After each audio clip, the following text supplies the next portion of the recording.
kembali lagi bersama saya Olin Anta Putri. Nah, pada bab 3 kita akan membahas networking model. Nah, di sini ada 8 pembahasan yang bakalan kita bahas ya teman-teman. Yang pertama itu ada konsep networking model. Yang kedua ada TCP/IP model. Yang ketiga ada TCP/IP model application layer. Yang keempat ada TCP/IP model transport layer.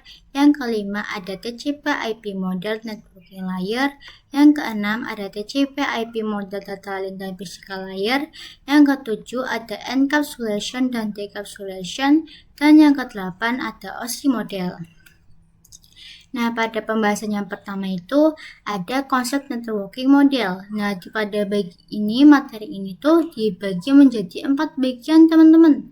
Yang pertama itu ada konsep, yang kedua ada TCP atau IP model, yang ketiga ada encapsulation dan decapsulation, yang keempat ada OSI layer model. Nah, di sini itu kita konsep. Nah, jadi konsepnya jaringan yaitu komputer mengacu pada perangkat komputasi yang saling terhubung serta dapat bertukar data dan berbagi sumber daya satu sama lainnya. Nah, networking model sendiri adalah sekumpulan aturan atau standar yang mendefinisikan bagaimana komputer dapat saling berkomunikasi. Nah, setiap perangkat komputer berasal dari vendor yang berbeda-beda. Nah, agar bisa saling terhubung dengan baik, diperlukan satu aturan bersama yang disebut Open Standard Networking Model. Nah, saat ini Open Standard Networking Model yang tersedia dan terkenal ada 2, yaitu TCP atau IP model dan OSI model. Nah, sebelum model ini ada setiap vendor memiliki aturan tersendiri. Misalnya, pada tahun 1974, perusahaan IBM menciptakan sistem networking arsitektur atau SNA. Nah, akibatnya ketika jaringan terdiri dari perangkat dari berbagai vendor, sering terjadi masalah kompatibilitas karena aturan komunikasi mereka berbeda-beda. Nah, untuk mengatasi masalah tersebut dibuatlah Open Networking Model yang memungkinkan semua vendor dapat saling berkomunikasi dengan mudah. Model ini dikembangkan oleh ISO atau International Organization for Standardization, yaitu pembuat OSI model, dan US Department of Defense, yaitu pembuat TCP atau IP model. Selanjutnya ada TCP atau IP model. Nah, di sini TCP atau IP model merupakan jenis networking model yang saat ini common digunakan. Jadi, TCP atau IP itu mendefinisikan suatu protokol antar komputer utamanya yang berbeda network, itu bisa saling berkomunikasi. Nah, untuk membantu dalam mendalami setiap networking itu dipecah menjadi bagian-bagian kecil yang disebut layer. Secara dokumentasi, TCP/IP model terdiri dari 4 layer. Yang ini ya teman-teman. Nah, di sini itu kan ada 4. Nah, kalian itu bacanya itu dari bawah. Nah, di sini ada network access, yang kedua ada internet, yang ketiga ada transport, yang keempat ada application. Nah, namun penerapan dalam real network TCP atau IP model lebih mudah untuk dibagi menjadi 5 layer, yaitu yang sebelah sini, yaitu ada physical, data link, network, transport, dan application. Selanjutnya ada TCP IP model application layer. Nah, application layer berfungsi sebagai penghubung antara aplikasi dan jaringan. Nah, lapisan ini mengatur bagaimana aplikasi mengakses jaringan dan membuat pesan data yang dapat dikirim. Nah, untuk contoh protokol yang bekerja di application layer yaitu ada HTTP. Nah, HTTP itu digunakan ketika kita mengakses suatu web server. Nah, selain HTTP itu ada POP3, SMTP, IMAP, SSH, dan sebagainya. Nah, lalu Bagaimana cara memisahkan jaringan komputer? Nah, cara memisahkannya yaitu dengan membuat beberapa lapisan fisik hingga non-fisiknya. Pada setiap lapisan terdapat kumpulan-kumpulan aturan yang harus diikuti oleh setiap komponen agar dapat saling berkomunikasi dengan komponen yang lainnya. Dengan demikian, dapat kita sederhanakan bahwa tujuan dibuatnya networking model adalah sebagai acuan aturan yang harus diikuti oleh pembuat perangkat atau vendor. Selanjutnya ada TCP/IP model transport layer. Nah, transport layer berfungsi untuk mengirimkan data dari satu aplikasi ke aplikasi lainnya secara andal ya teman-teman. Nah, lapisan ini menyediakan layanan komunikasi end-to-end antar perangkat. Nah, ada dua protokol pada layar ini, yaitu TCP dan UDP. Nah, di sini itu TCP itu lebih mudah digunakan, dan TCP itu digunakan untuk IP karena support error checking.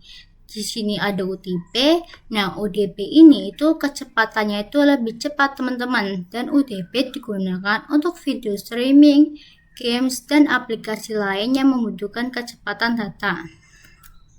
Selanjutnya ada TCP/IP model network layer.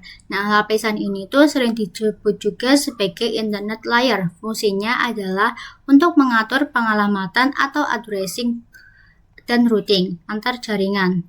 Nah, protokol utama pada layar ini adalah IP ya teman-teman. Nah, di sini itu terdapat dua IP, yaitu IPv4 dan IPv6. Di sini IPv4 itu pengalamatannya itu 32 bit dan terbagi menjadi 4 blok. Setiap blok ada 8 bit. Nah, sedangkan di IPv6 itu pengalamatannya itu 128 bit. Dan IPv4 itu terbagi menjadi 8 blok yang setiap bloknya ada 16 bit. Nah, fitur utama IP itu ada dua. Yang pertama itu ada addressing dan routing. Nah, di sini addressing itu, jadi kalau yang addressing itu bahwa IP address itu sendiri, yaitu memberikan nama pada perangkat di jaringan komputer.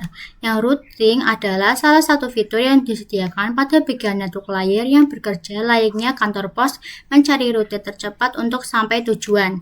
Nah, di sini untuk contoh yang addressing ini, komputer 1 itu memiliki IP 192.168.1.1, sedangkan komputer 2 itu memiliki IP 192.168.1.2. Lalu yang contoh yang routing ini, misalnya di sini tuh saya mempunyai paket A yang akan dikirimkan ke alamat A. Nah, lalu tuh maka si paket A ini akan mencari rute tercepat agar cepat sampai ke alamat A. Dan sama juga misalkan di sini saya mempunyai paket B, lalu saya akan mengirimkan ke alamat B, lalu maka paket B ini akan mencari rute tercepat agar cepat sampai ke alamat B. Selanjutnya ada TCP/IP model data link dan physical layer. Nah, kedua lapisan ini tuh bekerja pada bagian paling bawah dari model layer. Data link layer mendefinisikan protokol yang dibutuhkan pada physical layer. Salah satu fitur pada data link layer yaitu FCS atau Frame Check Sequence, yaitu error detection mechanism, hanya mendeteksi error tanpa recovery.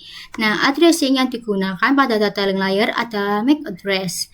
Lalu, physical layer mendefinisikan coupling pada suatu jaringan komputer, mendefinisikan secara fisik apa yang digunakan untuk menghubungkan antar device.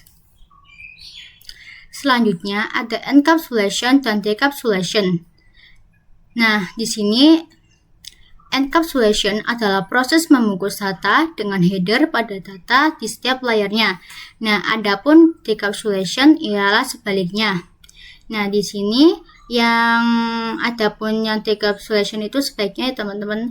Nah, di sini itu contoh alurnya itu ada application layer menghasilkan data, transport layer data plus TCP header menghasilkan segmen, network layer data plus TCP header plus IP menghasilkan IP packet, data link layer data plus TCP header plus IP menghasilkan data header dan data frame.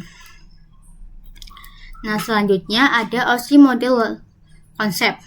Nah, untuk saat ini, model yang sering digunakan hanya TCP atau IP, karena untuk dari sisi perkembangan protokolnya atau modelnya, TCP/IP lebih dominan dibanding OSI layer.